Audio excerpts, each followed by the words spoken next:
Hello everyone, and welcome to Meg's how-to videos. For today, I'm going to be reviewing the Kaiweets HT118E Multimeter. Now, this is not a paid sponsored video. I was sent this product free of charge to do a true, honest review, and that is what I'm going to do. Now, let me give you a little background history of myself. As of this video, I have been a full-time vehicle mechanic for 8 years, during which I have used numerous different makes and models of multimeters, which I feel has helped me sort of develop a decent understanding on what makes a good multimeter. With that said, let's go start with the unboxing.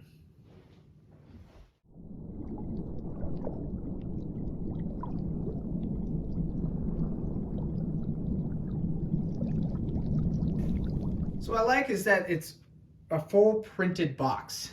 Definitely is eye-catching with the red on the black. I really like it. It's better than just a standard cardboard box. Inside you'll find a case, which is nice to have. And inside the case you'll find the multimeter, and it's wrapped up in plastic, so it's well protected. So let's open this up and slide her out. Let's see. She actually feels really durable. I like it. It fits in your hand pretty well. It's got some comfortable grips on the side. So let's put this down and let's see. We got some AA batteries. That's sort of nice to have.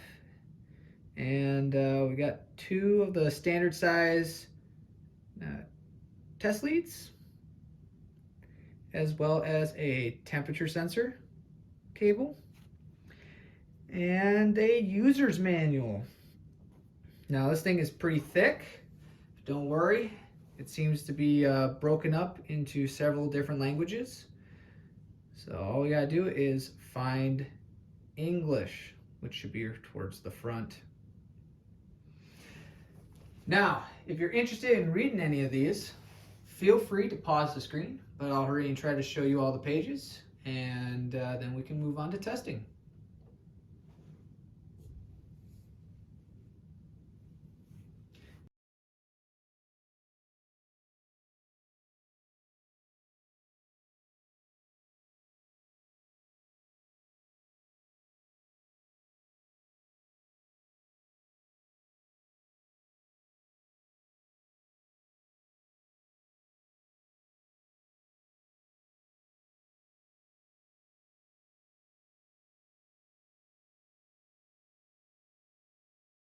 And there you go.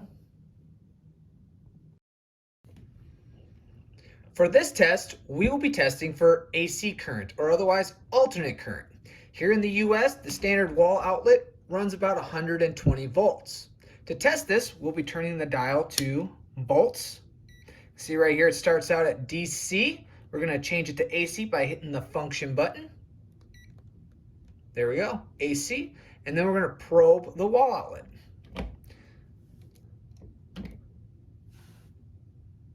You can see here we're reading 122 volts, which means this wall outlet is good. For this next test, we're going to be testing for frequency. Now, we already know that this wall outlet measures 120 volts. With that said, the standard measurement for frequency is about 60 hertz. So to do that, we're going to turn this to the hertz percentage dial option, and then we're going to probe the wall outlet.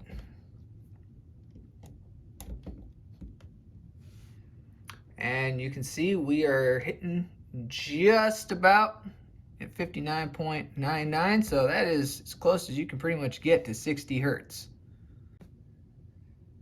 Here we're going to be testing the NCV Live feature, which is located right here at the end of the dial. So we'll just rotate it to that setting. Here you do not need any of the cables. You just need the multimeter itself. To do that, you line up the little antenna right here on the top to a power source, for instance, this wall outlet. Line her up. And there we go. We are reading low. To test for high, we'll plug something in. And there we go. It's reading high.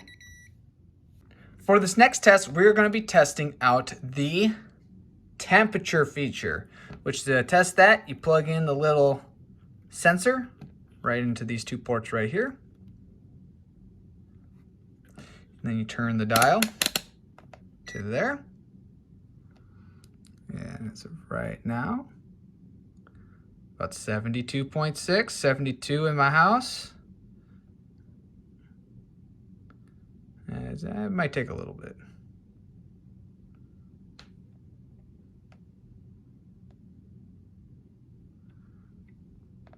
Yeah, so that's pretty accurate. Here I'll be testing DC voltage, or direct current voltage. Here you can see I am using my Kaiweets DC power supply, which if you're interested in, feel free to check out the review video right over there, or down in the description below. That said, I already have this thing dialed in to 12.44 volts, and I have the negative lead already hooked up. So we're going to turn the dial to DC, turn this backlight on so it's easier to see, and then we're going to connect the positive lead. And you can see right there, it is reading 12.40 volts. This one's at 12.44 volts. So let's see if I got a loose connection somewhere. All right, let's try to change the voltage. I'm gonna bump it up to 14.16, and we were at 14.12. Go down to 13.25, and we're at 13.22. All right. For this next test, I will be testing amps. You can see I still have the negative test lead hooked up to the DC power supply. And down here, you'll see I've got the amps reading. I then moved the positive terminal over to the 10 amp port. We will then turn the dial all the way around till we get to amp. Turn on the backlight, and then time to connect positive. So this one, we got about 2.28, reading at 2.3, so fairly close. Let's see if I fine tune it a little bit. Okay, we're still 0.012 off. Let's see if I bump this up a little bit. So we're looking at about 3.39, 3.41. Still on that 0.02, 1 to 2 off for amps. Well, now that we're all done testing, it's time for my favorite part of the review video, and that is the actual review. I'll be rating this product on a 1 to 5 scale, 1 being not so good, 5 being the best, over 4 different categories. Now, 2 years ago, I was lucky enough to test out this multimeter's predecessor, the HT118A. And to be honest, well, from what I can remember, because I no longer have it sadly, so I couldn't compare side by side, because I gave it to one of my subscribers for free. But going back and reviewing that review video, and from again what I remember, honestly, I don't see much of a change, if any. To me, it seemed like it was practically the exact same multimeter. With that said, the first category I'm going to be rating it over is its overall appearance. And I definitely love the little accents of color that they have, red, gray, orange, over on top of the black body. Definitely makes it stand out. I don't know, I really like that. Give it a very modern look to it. It's also got a pretty durable plastic rubber-like, body to it. So if you drop it, you don't really have to worry about it breaking. So definitely good. So with that said, I give appearance a 5 out of 5. The next category is Features. Now this thing's got tons of features to it. It's got the NCV live reader. It's got the flashlight on the back. It also has a little mounting bracket on the back as well, so you can like hang it on the wall. It's got a big screen with a really bright backlight to it, as well as indicator lights for the continuity, the NCV live, and the ports. So it indicates which ports you need to have your cables hooked up to. Really nice. And of course, last but not least, the kickstand. So with that said, features wise, definitely well packed. There really isn't much else you can throw in there. So I would give it a 5 out of 5 for features. Price. Now, the last model was priced at about a little under $40. This one is marked at $40 to $50, depending on where you get it. So again, to me, it seems like it's the exact same thing. The only difference is you now have this little carrying case, which, is nice, but I don't really think it's worth that much. So with that said, I would probably give it a 4 out of 5 for price. Last but not least, and most important category is accuracy. How accurate is this thing? Well, from our tests, you could tell when testing DC or amps, we were about 0.02 off from the power supply on average. And to be honest, that's the exact same readings I was getting from the previous model. At this point, I'm thinking it's the DC power supply that's really off and that this thing is pretty accurate. But again, I don't really know.